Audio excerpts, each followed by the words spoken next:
नमस्कार दोस्तों, स्वागत है आप सभी का एक बार फिर धर्म पर। दोस्तों, आज हम इस वीडियो में महाभारत की कथाओं का वर्णन करने वाले हैं। चैनल को सब्सक्राइब करें और वीडियो को लाइक जरूर करें। तो चलिए आगे बढ़ते हैं। क्यों पाप करने के बाद भी दुर्योधन को मिला स्वर्ग? दोस्तों, जैसा कि हम सभी जानते हैं कि कुरुक्षेत्र में कौरवों और पांडवों के बीच युद्ध लड़ा गया था और ऐसा माना जाता है कि यह युद्ध पौराणिक काल का सबसे विनाशकारी युद्ध था। इस युद्ध में करोड़ों योद्धा वीरगति को प्राप्त हुए थे। धर्मग्रंथ महाभारत में वर्णित कथा के अनुसार ये युद्ध वास्तव में धर्म और अधर्म के बीच लड़ा गया था, अर्थात जो क्यों योद्धा पांडवों की ओर से युद्ध में भाग लिए वो धर्म के पक्ष में थे और जिसने कौरवों की ओर से युद्ध लड़ा वो अधर्म के पक्ष में थे। कौरवों में सबसे बड़ा दुर्योधन था, जिसके चरित्र को पूरे महाभारत में एक अधर्मी की तरह दर्शाया गया है। परंतु जब हम महाभारत के स्वर्गारोहण पर्व को पढ़ते हैं तो हमें पता चलता है कि मृत्यु के बाद दुर्योधन समेत सभी कौरवों को स्वर्ग में जगह मिला। तो मित्रों, अब आपके मन में ये सवाल उठ रहा होगा कि आखिर दुर्योधन जैसे अधर्मी को मृत्यु के बाद स्वर्ग में क्यों स्थान मिला। तो मैं आपको बता दूं कि इस सवाल का जवाब भी महाभारत में वर्णित है। महाभारत के स्वर्गारोहण पर्व में वर्णित कथा के अनुसार कुरुक्षेत्र के युद्ध में विजयी होने के पश्चात युधिष्ठिर ने 36 साल तक हस्तिनापुर पर राज किया। इसके पश्चात जब भगवान कृष्ण ने अपना देह त्याग दिया तो युधिष्ठिर समझ गए कि अब उन लोगों का भी पृथ्वी से जाने का समय आ गया है। उसके बाद युधिष्ठिर ने अभिमन्यु के परीक्षित हस्तिनापुर का राजपाट सौंप दिया और फिर अपने चारों भाइयों और द्रौपदी सहित स्वर्ग जाने को प्रस्थान कर गए। इसी क्रम में इन लोगों के साथ कुत्ता भी हो लिया। फिर पांचों पांडव और द्रौपदी कई तीर्थ हुए हिमालय पर्वत पर पहुंचे, जहां भगवान शिव ने उन लोगों को स्वर्ग जाने का मार्ग दिखाया। इस तरह सभी वहां से स्वर्ग की ओर प्रस्थान कर गए। इसी क्रम में सबसे पहले द्रौपदी, फिर नकुल सहदेव, उसके बाद अर्जुन और फिर भीम एक एक कर नीचे गिर गए। अंत में युधिष्ठिर और उनके साथ साथ रहा कुत्ता सशरीर स्वर्ग के द्वार पर पहुंचा, जहां धर्मराज ने कुत्ते को अंदर जाने से रोक दिया। तब युधिष्ठिर ने धर्मराज से कहा, भगवन में इस कुत्ते के बिना स्वर्ग के अंदर नहीं जा सकता। इसके बाद वह कुत्ता, जो वास्तव में स्वयं धर्मराज ही थे, अपने वास्तविक रूप में आ गए। उसके बाद युधिष्ठिर सशरीर स्वर्ग पहुंचे। स्वर्गलोक में पहुंचकर धर्मराज युधिष्ठिर ने देखा कि दुर्योधन स्वर्गीय शोभा संपन्न हो तेजस्वी देवताओं तथा पुण्यकर्मा साध्यगणों के साथ एक दिव्य सिंहासन पर बैठकर सूर्य के समान देदीप्यमान हो रहा है। दुर्योधन को ऐसी अवस्था में देख उसे मिली हुई शोभा और संपत्ति का अवलोकन कर राजा युधिष्ठिर क्रोध से भर गए और सहसा दूसरी ओर लौट गए। फिर उच्च स्वर में सब लोगों से बोले, देवताओं, जिसके कारण हमने अपने समस्त प्रिय और बंधुओं का हठपूर्वक युद्ध में संहार कर डाला और सारी पृथ्वी उजाड़ डाली, जिसने पहले हम लोगों को महान वन में भारी क्लेश पहुंचाया था तथा जो निर्दोष अंगों वाली हमारी धर्मपरायण पत्नी पांचाल राजकुमारी द्रौपदी को भरी सभा में गुरुजनों के समीप घसीट लाया था, उस लोभी और दूरदर्शी दुर्योधन के साथ रहकर मैं इन पुण्यलोकों को पाने की इच्छा नहीं रखता। देवगण, मैं दुर्योधन को देखना भी नहीं चाहता। मेरी तो वही जाने की इच्छा है जहां मेरे भाई हैं। युधिष्ठिर की बातें सुनकर नारद जी पहले तो मुस्कुराए और फिर हंसते हुए, युधिष्ठिर, ऐसा न कहो, स्वर्ग में निवास करने पर पहले का बैर विरोध शांत हो जाता है। महाबाहु युधिष्ठिर, तुम्हें राजा दुर्योधन के प्रति किसी तरह ऐसी बात मुंह से नहीं निकालनी चाहिए, क्योंकि दुर्योधन ने कुरुक्षेत्र युद्ध में अपने शरीर की आहुति देकर वीरों की गति पाई है, जिन्होंने युद्ध में देवतुल्य तेजस्वी तुम समस्त भाइयों का डटकर सामना किया है। इतना ही नहीं, दुर्योधन महान भय के समय भी निर्भय बना रहा। उन्होंने क्षत्रिय धर्म के अनुसार तुम सबसे युद्ध किया। इसलिए यह अधर्म का भागीदार होते हुए भी इस दिव्यलोक में विराजमान है।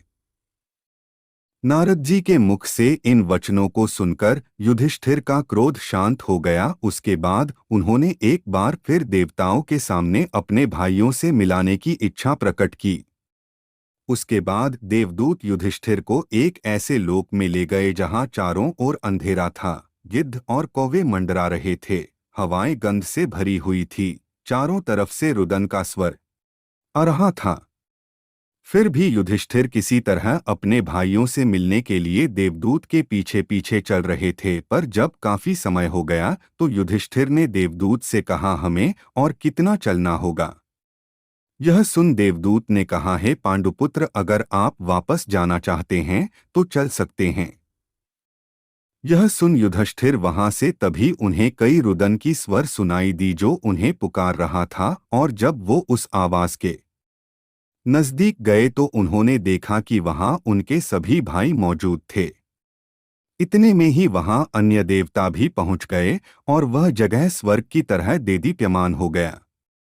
यह देख युधिष्ठिर ने पूछा, हे देवगण, ये क्या था? तब देवताओं ने बताया कि आपने अश्वत्थामा के वध के बारे में झूठ फैलाया था, इसलिए आपको कुछ समय के लिए नर्क में रखा गया। अब आप स्वर्ग की और अपने भाइयों के साथ प्रस्थान करें। उसके बाद पांचों पांडव और द्रौपदी स्वर्ग की ओर चल दिए। और फिर वहां पहुंचकर जब भीम ने देखा कि दुर्योधन समेत सभी कौरव वहां पहले से मौजूद है तो उन्होंने युधिष्ठिर से पूछा कि भैया, दुर्योधन ने आजीवन पाप ही किया, उसने कभी कोई अच्छा काम नहीं किया, फिर इसे स्वर्ग क्यों मिला? क्या भगवान से न्याय में भी कोई गलती हो गई है? तब राज युधिष्ठिर ने बताया कि अपने पूरे जीवन में दुर्योधन का ध्येय एकदम स्पष्ट था। उसी उद्देश्य की पूर्ति के लिए उसने हर संभव कार्य किया। चूंकि दुर्योधन को बचपन से ही अच्छे संस्कार नहीं मिले, इसलिए वह सच का साथ नहीं दे पाया।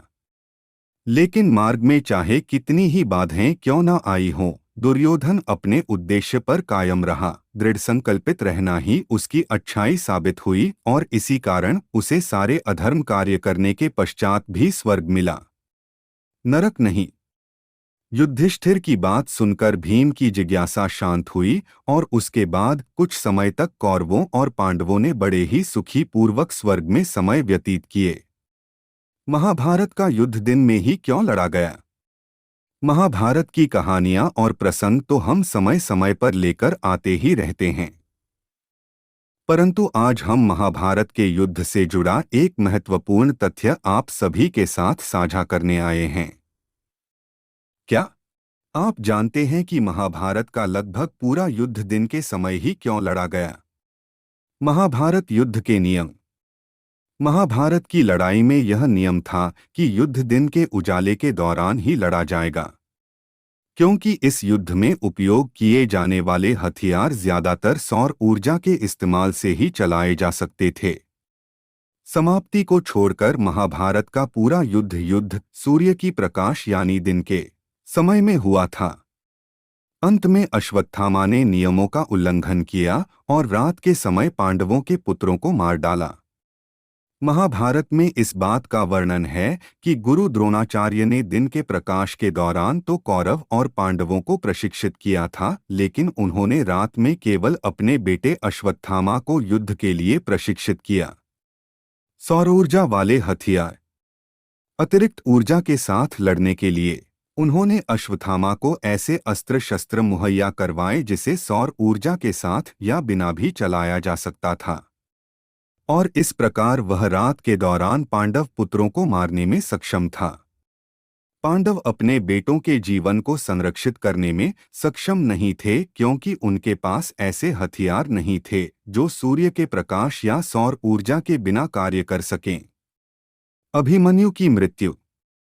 एक और आश्चर्यजनक उदाहरण तब मिलता है जब द्रोणाचार्य के रचे हुए चक्रव्यूह में अर्जुन पुत्र अभिमन्यु फंस जाता है। अभिमन्यु अपने पूरे बल से लड़ता है और प्रहार करता है, किंतु तभी जयद्रथ पीछे से अभिमन्यु पर जोरदार प्रहार कर देता है। उस वार की मार अभिमन्यु सह ना सका और वीरगति को प्राप्त हो गया। अभिमन्यु की मृत्यु का समाचार जब अर्जुन को मिला तो वह बेहद क्रोधित हो उठा। अर्जुन पागलों की तरह युद्ध के मैदान के बीचों बीच पहुंचा और सबके सामने जयद्रथ को चुनौती दी।